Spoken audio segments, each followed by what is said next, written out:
ദൈവത്തിൻ്റെ പരിശുദ്ധനാമം മഹത്വപ്പെടുമാറാകട്ടെ. വേദപുസ്തകം ഒരു വർഷം കൊണ്ട് വായിച്ചു തീർക്കുന്ന ഒരു ക്രമമാണിത്. ഈ ശുശ്രൂഷയിലേക്ക് നിങ്ങളെല്ലാവരെയും യേശുവിൻ്റെ നാമത്തിൽ സ്വാഗതം ചെയ്യുന്നു. ഇന്ന് 38-ാമത്തെ ദിവസം. നമുക്ക് വേദപുസ്തക വായനയിലേക്ക് നമുക്ക് പ്രവേശിക്കാം. ലേവ്യ പുസ്തകം 16-ാമത്തെ അധ്യായം. അഹരോന്റെ 2 പുത്രന്മാർ യഹോവയുടെ സന്നിധിയിൽ അടുത്ത് ചെന്നിട്ട് മരിച്ചുപോയ ശേഷം യഹോവ മോശയോട് അരുളി ചെയ്തതെന്നാൽ, കൃപാസനത്തിന്മീതെ മേഘത്തിൽ ഞാൻ വെളിപ്പെടുന്നതുകൊണ്ട് നിന്റെ സഹോദരനായ അഹരോൻ മരിക്കാതിരിക്കേണ്ടതിന് വിശുദ്ധ മന്ദിരത്തിൽ തിരശ്ശീലയ്ക്കകത്ത് പെട്ടകത്തിന്മേലുള്ള കൃപാസനത്തിന് മുമ്പിൽ എല്ലാ സമയത്തും വരരുത് എന്ന് അവരോട് പറയണം. പാപയാഗത്തിന് ഒരു കാളക്കിടാവിനോടും ഹോമയാഗത്തിന് ഒരു ആട്ടുകൊറ്റനോടും കൂടെ അഹരോൻ വിശുദ്ധ മന്ദിരത്തിൽ കടക്കണം.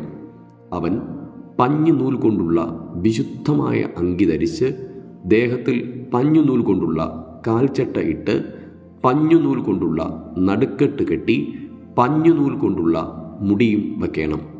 ഇവ വിശുദ്ധ വസ്ത്രമാകയാൽ അവൻ ദേഹം വെള്ളത്തിൽ കഴുകിയിട്ട് അവയെ ധരിക്കണം.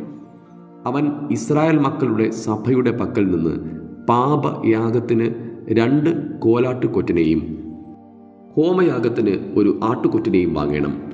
തനിക്ക് വേണ്ടിയുള്ള പാപയാഗത്തിൻ്റെ കാളയെ അഹരോൻ അർപ്പിച്ച് തനിക്കും കുടുംബത്തിനും വേണ്ടി പ്രായശ്ചിത്തം കഴിക്കണം.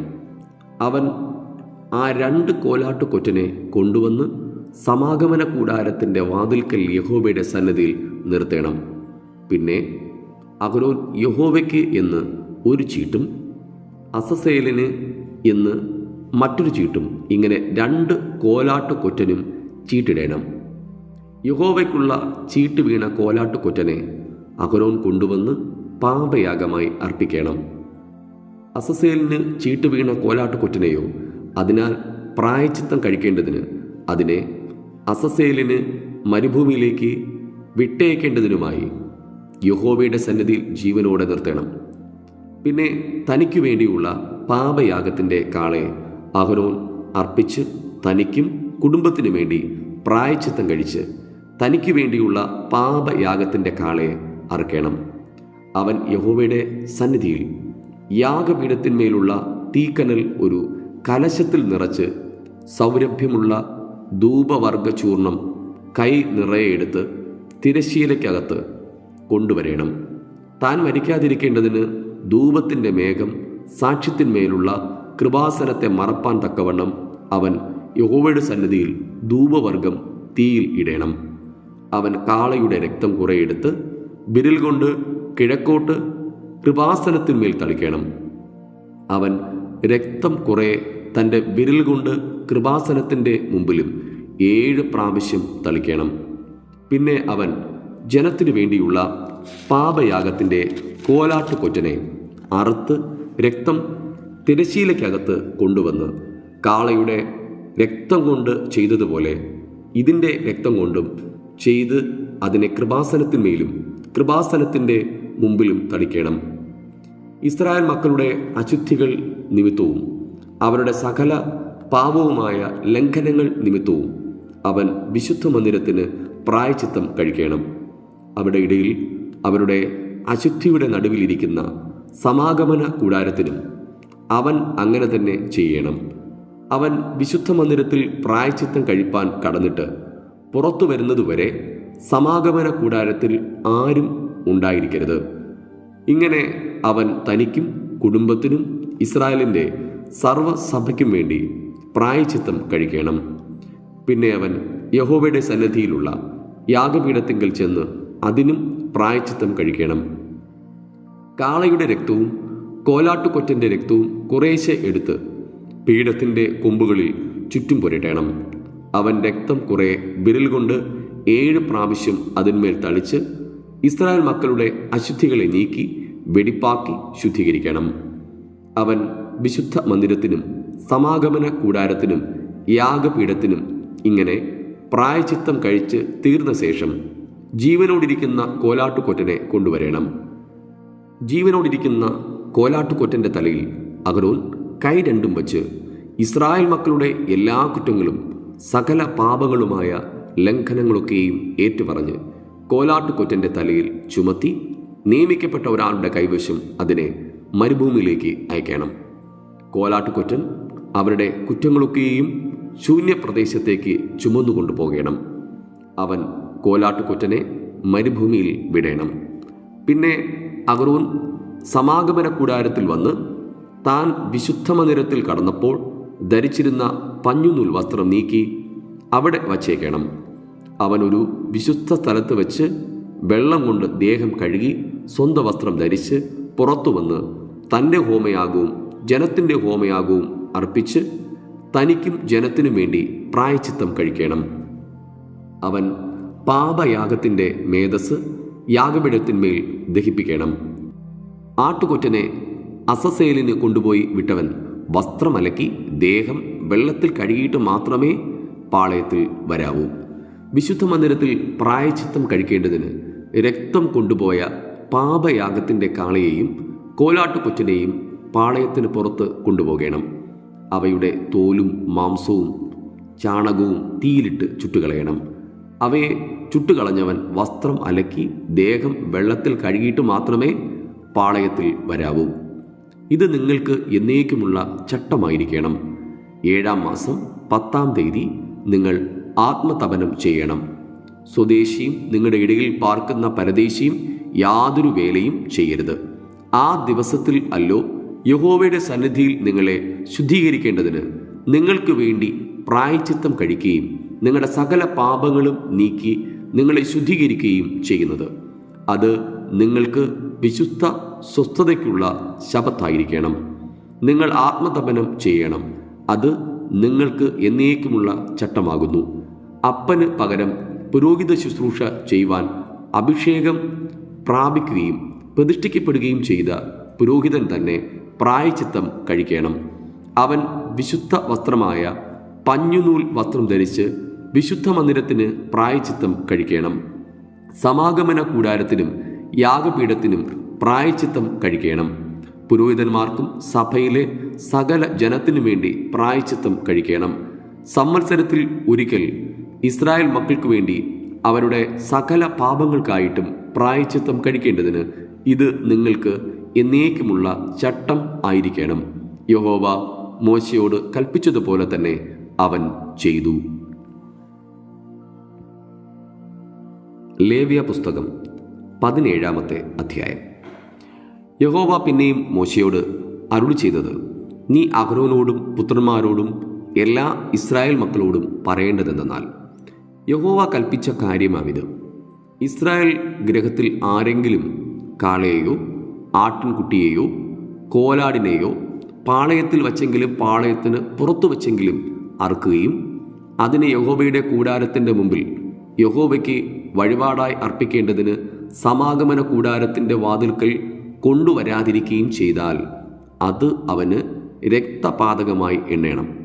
അവൻ രക്തം ചൊരിയിച്ച് ആ മനുഷ്യനെ അവൻ്റെ ജനത്തിൻ്റെ നടുവിൽ നിന്ന് ഛേദിച്ചു കളയണം. ഇസ്രായേൽ മക്കൾ വെളിം പ്രദേശത്ത് വച്ച് അർപ്പിച്ചു വരുന്ന യാഗങ്ങളെ യഹോവയ്ക്ക് സമാധാന യാഗങ്ങളായി അർപ്പിക്കേണ്ടതിന് സമാഗമന കൂടാരത്തിൻ്റെ വാതിൽക്കൽ പുരോഹിതൻ്റെ അടുക്കൽ യഹോവയുടെ സന്നിധിയിൽ കൊണ്ടുവരേണ്ടതാകുന്നു. പുരോഹിതൻ അവയുടെ രക്തം സമാഗമന കൂടാരത്തിൻ്റെ വാതിൽക്കൽ യഹോവയുടെ യാഗപീഠത്തിന്മേൽ തളിച്ച് മേധസ് യഹോവയ്ക്ക് സൗരഭ്യവാസനയായി ദഹിപ്പിക്കണം. അവർ പരസംഗമായി പിന്തുടരുന്ന ഭൂതങ്ങൾക്ക് ഇനി തങ്ങളുടെ ബലികൾ അർപ്പിക്കരുത്. ഇത് തലമുറ തലമുറയായി അവർക്ക് എന്നേക്കുമുള്ള ചട്ടം ആയിരിക്കണം. നീ അവരോട് പറയേണ്ടത് എന്തെന്നാൽ, ഇസ്രായേൽ ഗൃഹത്തിലോ നിങ്ങളുടെ ഇടയിൽ പാർക്കുന്ന പരദേശികളിലോ ആരെങ്കിലും ഹോമയാഗമോ ഹനനയാഗമോ അർപ്പിക്കുകയും അത് യഹോവയ്ക്ക് അർപ്പിക്കേണ്ടതിന് സമാഗമന കൂടാരത്തിൻ്റെ വാതിൽക്കൽ കൊണ്ടുവരാതിരിക്കുകയും ചെയ്താൽ അവനെ അവൻ്റെ ജനത്തിൽ നിന്ന് ഛേദിച്ചു കളയണം. ഇസ്രായേൽ ഗൃഹത്തിലോ നിങ്ങളുടെ ഇടയിൽ പാർക്കുന്ന പരദേശികളിലോ ആരെങ്കിലും വല്ല രക്തവും ഭക്ഷിച്ചാൽ രക്തം ഭക്ഷിച്ചവൻ്റെ നേരെ ഞാൻ ദൃഷ്ടി വെച്ച് അവനെ അവൻ്റെ ജനത്തിൻ്റെ ഇടയിൽ നിന്ന് ഛേദിച്ചു കളയും. മാംസത്തിൻ്റെ ജീവൻ രക്തത്തിലല്ലോ ഇരിക്കുന്നത്. യാഗപീഠത്തിന്മേൽ നിങ്ങൾക്ക് വേണ്ടി പ്രായശ്ചിത്തം കഴിപ്പാൻ ഞാനത് നിങ്ങൾക്ക് തന്നിരിക്കുന്നു. രക്തമല്ലോ ജീവൻ മൂലമായി പ്രായശ്ചിത്തം ആകുന്നത്. അതുകൊണ്ടത്രേ നിങ്ങളിൽ യാതൊരുത്തനും രക്തം ഭക്ഷിക്കരുത്, നിങ്ങളുടെ ഇടയിൽ പാർക്കുന്ന പരദേശിയും രക്തം ഭക്ഷിക്കരുത് എന്ന് ഞാൻ ഇസ്രായേൽ മക്കളോട് കൽപ്പിച്ചത്. ഇസ്രായേൽ മക്കളിലോ നിങ്ങളുടെ ഇടയിൽ പാർക്കുന്ന പരദേശികളിലോ ആരെങ്കിലും തിന്നാകുന്ന ഒരു മൃഗത്തെയോ പക്ഷിയെയോ വേട്ടയാടി പിടിച്ചാൽ അവൻ അതിൻ്റെ രക്തം കളഞ്ഞ് മണ്ണിട്ട് മൂടണം. സകല ജഡത്തിൻ്റെയും ജീവൻ അതിൻ്റെ ജീവാധാരമായ രക്തം തന്നെ. അതുകൊണ്ടത്രേ ഞാൻ ഇസ്രായേൽ മക്കളോട് യാതൊരു ജഡത്തിൻ്റെ രക്തവും നിങ്ങൾ ഭക്ഷിക്കരുത് എന്ന് കൽപ്പിച്ചത്. സകല ജഡത്തിൻ്റെയും ജീവൻ അതിൻ്റെ രക്തമല്ലോ. അത് ഭക്ഷിക്കുന്നവനെയെല്ലാം ഛേദിച്ച് കളയണം. താനെ ചത്തതിനെയോ പറിച്ച് കീറിപ്പോയതിനെയോ തിന്നുന്നവനൊക്കെയും സ്വദേശിയായാലും പരദേശിയായാലും വസ്ത്രമലക്കി വെള്ളത്തിൽ കുളിക്കുകയും സന്ധ്യ വരെ അശുദ്ധനായിരിക്കുകയും വേണം. പിന്നെ അവൻ ശുദ്ധിയുള്ളവനാകും. വസ്ത്രം അലക്കാതെയും ദേഹം കഴുകാതെയും ഇരുന്നാൽ അവൻ കുറ്റം വഹിക്കണം. ലേവ്യ പുസ്തകം 18-ാമത്തെ അധ്യായം. യഹോവ പിന്നെയും മോശയോട് അരുളിച്ചെയ്തത്, നീ ഇസ്രായേൽ മക്കളോട് പറയേണ്ടതെന്തെന്നാൽ, ഞാൻ നിങ്ങളുടെ ദൈവമായ യഹോവയാകുന്നു. നിങ്ങൾ പാർത്തിരുന്ന മിസ്രയീം ദേശത്തിലെ നടപ്പ് പോലെ നിങ്ങൾ നടക്കരുത്. ഞാൻ നിങ്ങളെ കൊണ്ടുപോകുന്ന കനാൻ ദേശത്തിലെ നടപ്പ് പോലെയും അരുത്. അവരുടെ മര്യാദ ആചരിക്കരുത്. എൻ്റെ വിധികളെ അനുസരിച്ച് എൻ്റെ ചട്ടങ്ങളെ പ്രമാണിച്ച് നടക്കണം. ഞാൻ നിങ്ങളുടെ ദൈവമായ യഹോവയാകുന്നു. ആകയാൽ എൻ്റെ ചട്ടങ്ങളും ന്യായങ്ങളും നിങ്ങൾ പ്രമാണിക്കണം. അവയെ ചെയ്യുന്ന മനുഷ്യൻ അവയാൽ ജീവിക്കും. ഞാൻ യഹോവയാകുന്നു. നിങ്ങളിൽ ആരും തനിക്ക് രക്തസംബന്ധമുള്ള യാതൊരുത്തരുടെയും നഗ്നത അനാവൃതമാക്കുവാൻ തക്കവണ്ണം അവരോട് അടുക്കരുത്. ഞാൻ യഹോവയാകുന്നു. നിന്റെ അപ്പൻ്റെ നഗ്നതയും അമ്മയുടെ നഗ്നതയും അനാവൃതമാക്കരുത്. അവൾ നിന്റെ അമ്മയാകുന്നു. അവളുടെ നഗ്നത അനാവൃതമാക്കരുത്. അപ്പൻ്റെ ഭാര്യയുടെ നഗ്നത അനാവൃതമാക്കരുത്. അത് നിന്റെ അപ്പൻ്റെ നഗ്നതയല്ലോ. അപ്പൻ്റെ മകളോ അമ്മയുടെ മകളോ ആയ നിന്റെ സഹോദരിയുടെ നഗ്നത അനാവൃതമാക്കരുത്. വീട്ടിൽ ജനിച്ചവരായാലും പുറമെ ജനിച്ചവരായാലും അവരുടെ നഗ്നത അനാവൃതമാക്കരുത്.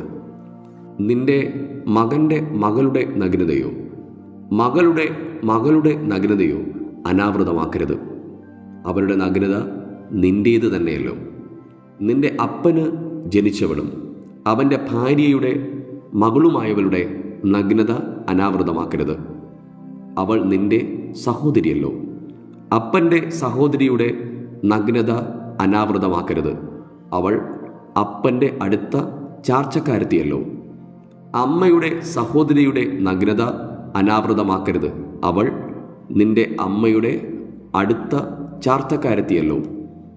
അപ്പൻ്റെ സഹോദരൻ്റെ നഗ്നത അനാവൃതമാക്കരുത്. അവൻ്റെ ഭാര്യയോട് അടുക്കുകയും വരുത്. അവൾ നിന്റെ ഇളയമ്മയല്ലോ. നിന്റെ മരുമകളുടെ നഗ്നത അനാവൃതമാക്കരുത്. അവൾ നിന്റെ മകൻ്റെ ഭാര്യ അല്ലോ. അവളുടെ നഗ്നത അനാവൃതം ആക്കരുത്. സഹോദരൻ്റെ ഭാര്യയുടെ നഗ്നത അനാവൃതമാക്കരുത്. അത് നിന്റെ സഹോദരൻ്റെ നഗ്നതയല്ലോ. ഒരു സ്ത്രീയുടെയും അവളുടെ മകളുടെയും നഗ്നത അനാവൃതമാക്കരുത്. അവളുടെ മകൻ്റെയോ മകളുടെയോ മകളുടെ നഗ്നത അനാവൃതമാക്കരുത്. അവരെ പരിഗ്രഹിക്കുകയുമരുത്. അവരടുത്ത ചാർച്ചക്കാരല്ലോ. അത് ദുഷ്കർമ്മം. ഭാര്യ ജീവനോടിരിക്കുമ്പോൾ അവളെ ദുഃഖിപ്പിപ്പാൻ അവളുടെ സഹോദരിയുടെ നഗ്നത അനാവൃതമാക്കുമാറ് അവളെ കൂടെ പരിഗ്രഹിക്കരുത്. ഒരു സ്ത്രീ ഋതുനിമിത്തം അശുദ്ധയായിരിക്കുമ്പോൾ അവളുടെ നഗ്നത അനാവൃതമാക്കുമാറ് അവളോട് അടുക്കരുത്. കൂട്ടുകാരൻ്റെ ഭാര്യയോടു കൂടെ ശയിച്ച് അവളെ കൊണ്ട് നിന്നെ അശുദ്ധനാക്കരുത്. നിന്റെ സന്തതിയിൽ ഒന്നിനെയും മേലേക്കിന് അർപ്പിച്ച് നിന്റെ ദൈവത്തിൻ്റെ നാമത്തെ അശുദ്ധമാക്കരുത്. ഞാൻ യഹോവ ആകുന്നു. സ്ത്രീയോട് എന്ന പോലെ പുരുഷനോട് കൂടെ ശയിക്കരുത്, അത് മ്ലേച്ഛത. യാതൊരു മൃഗത്തോടും കൂടെ ശയിച്ച് അതിനാൽ നിന്നെ അശുദ്ധനാക്കരുത്. യാതൊരു സ്ത്രീയും ഒരു മൃഗത്തോടു കൂടെ ശയിക്കേണ്ടതിന് അതിൻ്റെ മുമ്പിൽ നിൽക്കുകയുമരുത്, അത് നികൃഷ്ടം. ഇവയിൽ ഒന്നുകൊണ്ടും നിങ്ങളെ തന്നെ അശുദ്ധരാക്കരുത്. ഞാൻ നിങ്ങളുടെ മുമ്പിൽ നിന്ന് നീക്കിക്കളയുന്ന ജാതികൾ ഇവയാലൊക്കെയും തങ്ങളെ തന്നെ അശുദ്ധരാക്കിയിരിക്കുന്നു. ദേശവും അശുദ്ധമായി തീർന്നു, അതുകൊണ്ട് ഞാൻ അതിൻ്റെ അകൃത്യം അതിന്മേൽ സന്ദർശിക്കുന്നു. ദേശം തൻ്റെ നിവാസികളെ ഛർദ്ദിച്ചു കളയുന്നു. ഈ മ്ലേച്ഛതയൊക്കെയും നിങ്ങൾക്ക് മുമ്പേ ആ ദേശത്തുണ്ടായിരുന്ന മനുഷ്യർ ചെയ്തു. ദേശം അശുദ്ധമായി തീർന്നു. നിങ്ങൾക്ക് മുമ്പേ ഉണ്ടായിരുന്ന ജാതികളെ ദേശം ഛർദ്ദിച്ചു കളഞ്ഞതുപോലെ നിങ്ങൾ അതിനെ അശുദ്ധമാക്കിയിട്ട് നിങ്ങളെയും ഛർദ്ദിച്ചു കളയാതിരിപ്പാൻ നിങ്ങൾ എൻ്റെ ചട്ടങ്ങളും വിധികളും പ്രമാണിക്കണം. ഈ മ്ലേച്ഛതകളിൽ യാതൊന്നും സ്വദേശിയാകട്ടെ നിങ്ങളുടെ ഇടയിൽ പാർക്കുന്ന പരദേശിയാകട്ടെ ചെയ്യരുത്. ആരെങ്കിലും ഈ സകല മ്ലേച്ഛതകളിലും ഏതെങ്കിലും ചെയ്താൽ അങ്ങനെ ചെയ്യുന്നവരെ അവരുടെ ജനത്തിൽ നിന്ന് ഛേദിച്ചു കളയണം. ആകയാൽ നിങ്ങൾക്ക് മുമ്പേ നടന്ന ഈ മ്ലേച്ഛ മര്യാദകളിൽ യാതൊന്നും ചെയ്യാതെയും അവയാൽ അശുദ്ധരാകാതെയും ഇരിപ്പാൻ നിങ്ങൾ എൻ്റെ പ്രമാണങ്ങളെ പ്രമാണിക്കണം. ഞാൻ നിങ്ങളുടെ ദൈവമായ യഹോവ ആകുന്നു. ഇവിടെ ഇന്നത്തേക്കുള്ള തിരുവചന വേദഭാഗം വായിച്ച് അവസാനിക്കുന്നു. വായിച്ചു കേട്ട തിരുവചന സത്യങ്ങളാൽ ദൈവം നമ്മേവരെയും അതിസമർത്ഥമായി അനുഗ്രഹിക്കുമാറാകട്ടെ. ആമേൻ.